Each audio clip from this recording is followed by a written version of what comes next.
علامہ اقبال نے اپنی خوبصورت انداز میں لکھا ہے، کہتے ہیں سلطان مراد ہندوستان کا بادشاہ تھا۔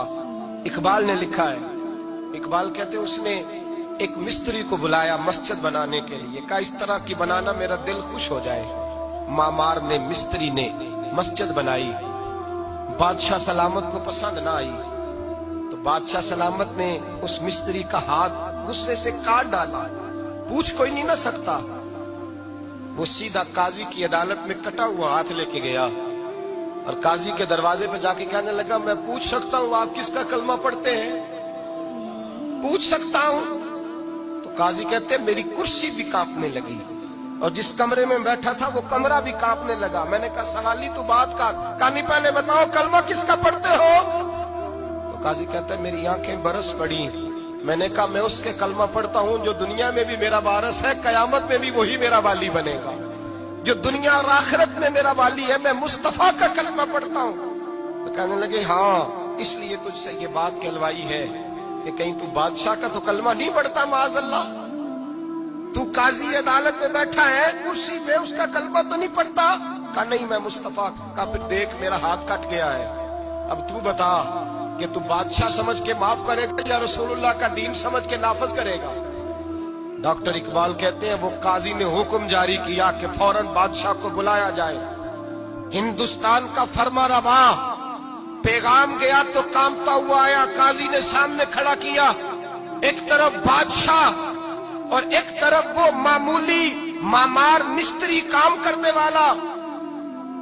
تو قاضی گرجدار آواز میں کہنے لگے بادشاہ تو بتا، اس کا خون سرخ ہے تو تیرا سرخ نہیں، اس کے بازو پہ گوشت ہے تو تیرے بازو پہ نہیں، اسے درد ہوتا ہے تو تجھے نہیں ہوتا، یہ تو نے کیا حرکت کی؟ بادشاہ کی گردن جھک گئی۔ قاضی کہنے لگے پکڑو اس کو باہر لے جاؤ اور اس کا بازو کاٹ دو، اس کا بازو کاٹ دو۔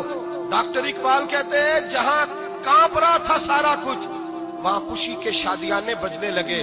قاضی کہنے لگا اس کا بازو کاٹو اور اس کو بتاؤ امیر غریب کا فرق اتنی دیر ہوتا ہے جتنی دیر بندہ مسلمان نہیں ہوتا، اور جب کوئی رسول اللہ کا غلام ہو جاتا ہے پھر سارے برابر ہو جایا کرتے ہیں۔ بنداؤ صاحب و محتاج و غنی ایک ہوئے، تیری سرکار میں پہنچے تو سبھی ایک ہوئے، تیری سرکار میں پہنچے تو سبھی ایک ہوئے۔ اور اپنی ملت پر قیاس اقوام مغرب سے نہ کر، خاص ہے ترکیب میں قوم رسول ہاشمی، لے جاؤ کاٹو اس کا بازو۔ اقبال کہتے ہیں جب باہر لے جایا گیا بادشاہ کو تو بادشاہ نے گردن جھکائی۔ وہ مستری کہنے لگا تو نے گردن کیوں جھکا دی ہے، اب کیا ہوا؟ تو بادشاہ سلطان مراد آنکھ کھول کے کہنے لگا بھول گیا تھا، غلطی ہو گئی تھی، بادشاہی کے تکبر میں آیا تھا، وہ جو تیرا ہاتھ کاٹا ہے وہ تکبر سے کٹ گیا ہے، اور یہ جو گردن میں نے جھکا دی ہے یہ میں نے اپنے نبی کے دین کی حد کے نیچے جھکا دی ہے، حضور کے قانون کے نیچے جھکا دی ہے، یہاں سزا لوں گا وہاں شرمندہ نہیں ہونا چاہتا۔ اس مستری نے بڑھ کے سینے سے لگا لیا اور کہنے لگا قاضی صاحب میں نے معاف کیا، مجھے پتہ چل گیا ہے کہ مسلمان بادشاہوں کا کلمہ نہیں پڑھتے، محمد عربی کا کلمہ پڑھتے ہیں، رسول اللہ کا کلمہ پڑھتے ہیں، اور جب تک مسلمان نبی پاک کا کلمہ پڑھیں گے کوئی اللہ کی حدوں کو نہیں توڑے گا، کوئی دین کو پامال نہیں کرے گا، کسی کے اندر طاقت پیدا نہیں ہوگی کہ وہ دین کی حد کو توڑ سکے۔ حضرت جناب سیدنا محمود غزنوی رحمت اللہ تعالی علیہ بیٹھے ہیں اپنے دربار میں، ایک غریب عورت تڑپتی روتی ہوئی آئی، ماں بلکتی ہوئی آئی اور آگے کہنے لگی بادشاہ ذرا مجھ غریبنی کی فریاد بھی سن۔ بادشاہ نے کہا جلدی سے بلاؤ کہیں اس کی چیخیں کوئی زلزلہ برپا نہ کر دیں۔ قریب آئے، کیا بات ہے؟ کہنے لگی کوئی شاہی خاندان کا نوجوان ہے، میں بیوہ عورت ہوں، ہندو مذہب سے تعلق رکھتی ہوں، میری 4 بیٹیاں ہیں، کوئی بادشاہ کوئی شاہی خاندان کا نوجوان ہے، سپاہیوں سمیت آتا ہے، شراب کے مٹکے لاتا ہے، میرے گھر میں گھستا ہے، میرے پاس اور تو کوئی شے نہیں، ایک عزت ہی ہے۔ جب وہ جوان بیٹی کی طرف دیکھتا ہے تو میں سوچتی ہوں اب دنیا میں بچا کیا ہے؟ بادشاہ میں بڑی مشکل سے تجھ تک پہنچی ہوں، میں اگرچہ ہندو ہوں پر میری فریاد رسی کون کرے گا؟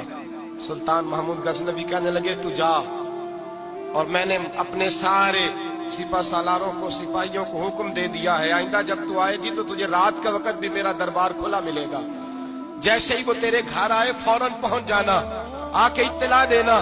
رات کا سناٹا، وہ غریبنی پھر تڑپتی ہوئی چیختی ہوئی آئی، بادشاہ ذرا جلدی کر غریب کی عزت لوٹ نہ جائے، ذرا جلدی نکل، دیکھنا کوئی سرمایہ آج ختم نہ ہو جائے۔ بادشاہ خود اٹھے، تلوار پکڑی، گھر میں گئے، دیا جل رہا تھا، دیا بجھایا۔ اب بادشاہ نے اللہ اکبر کہا اور شاہ میں زرق برق نوجوان کی گردن پر جب بادشاہ نے تلوار ماری، لڑک کر کے گردن دور گری۔ پھر ہندوستان کا فرما روا سجدے میں گرا، کہنے لگا اے اللہ تیرا شکر ہے، اے اللہ تیرا شکر ہے، اے اللہ تیرا شکر ہے۔ پھر بادشاہ نے کہا پانی تو لاؤ، دیا تو جلاؤ، پانی لایا گیا، کہا روٹی تو لاؤ، خشک روٹی کے چند ٹکڑے بادشاہ نے کھائے، ایک